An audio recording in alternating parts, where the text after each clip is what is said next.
Maupay nga adlaw ha aton nga tanan.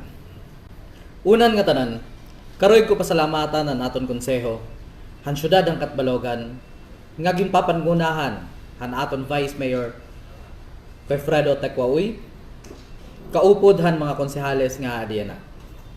Salamat ang paghatag ako ni higayon nga makagplastar han akon inaugural speech. Syempre luwat, ngadto han tanan nga sumuporta, ngam padayon nga natuod han aton klase nga liderato kan pagbabag-o han syudad ng Katbalogan. Adi ako yana, hini nga posisyon tungod ha iyo. Usahay ni nga honor ng responsibilidad nga akon taus puso nga gingkakarawat. Nagpapatapod ako utro ha iyo. Nga hamasunod nga tulo ka tuig, igahatag ko ang tanan. Ang tanan nga akon makakaya, ang tanan nga makakaya hit akon dughan para mapadayon ang durdiretso nga kauswagan han syudad han Katbalogan. Haako ni kaduha nga termino. Igduduson naton ang food security. Pangungusgan naton nga maging sufisyente ngan sustainable ang pagkaon dinhi sa syudad. Usahan aton mga pitad ang padayon nga pagsuportahan aton mga parag-uma ngan mga puro pangisda.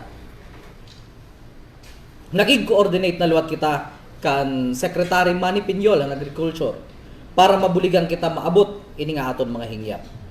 Aton gihapon pakusgon ang basic social services kinahanglan waray Katbaloganon nga nagugutom.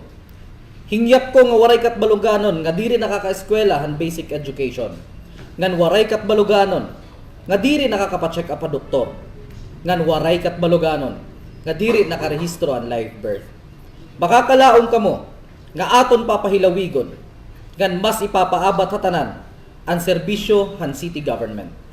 Kaparte naman ang health.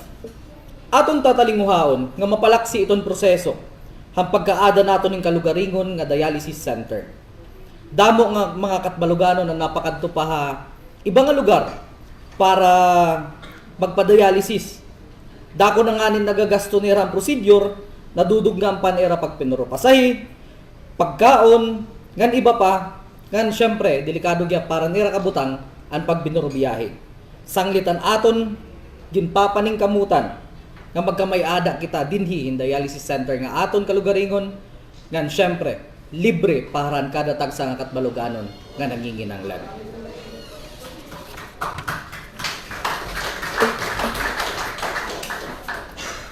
Magpapadayon gihapon ang atong paniguruhan Sky City Development. Nagtikang na ang phase 1 para han bag-o naton nga City Hall nga ititindog didto. Ngan magtitikang liwat ang phase 2 yana nga tuig. Sanglit. Sano matapos iton aton ikaduha nga termino, may dana kita bag-o nga City Hall ngadto ha Sky City. And we are also looking forward nga magkamay ada government agencies, government offices ngadto nga matitindog gihapon.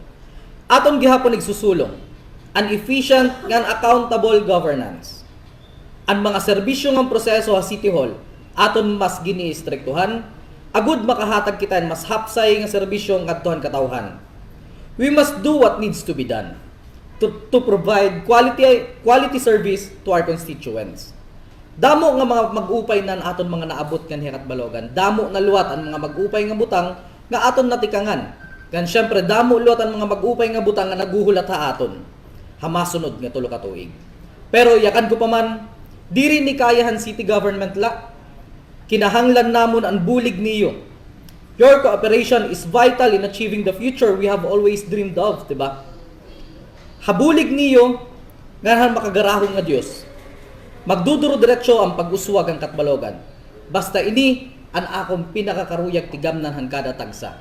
Ngan han kada tagsa nga Katbaloganon. Tigam ni niyo nga adi ako tungod ha iyo.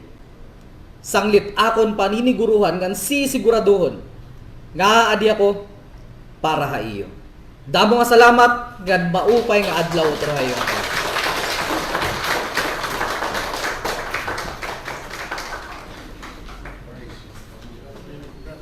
Thank you very much, our Honorable City Mayor Dexter M.E.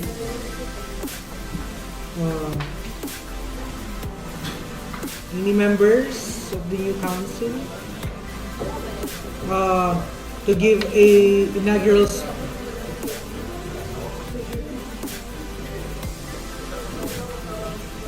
to give the inaugural speech of our new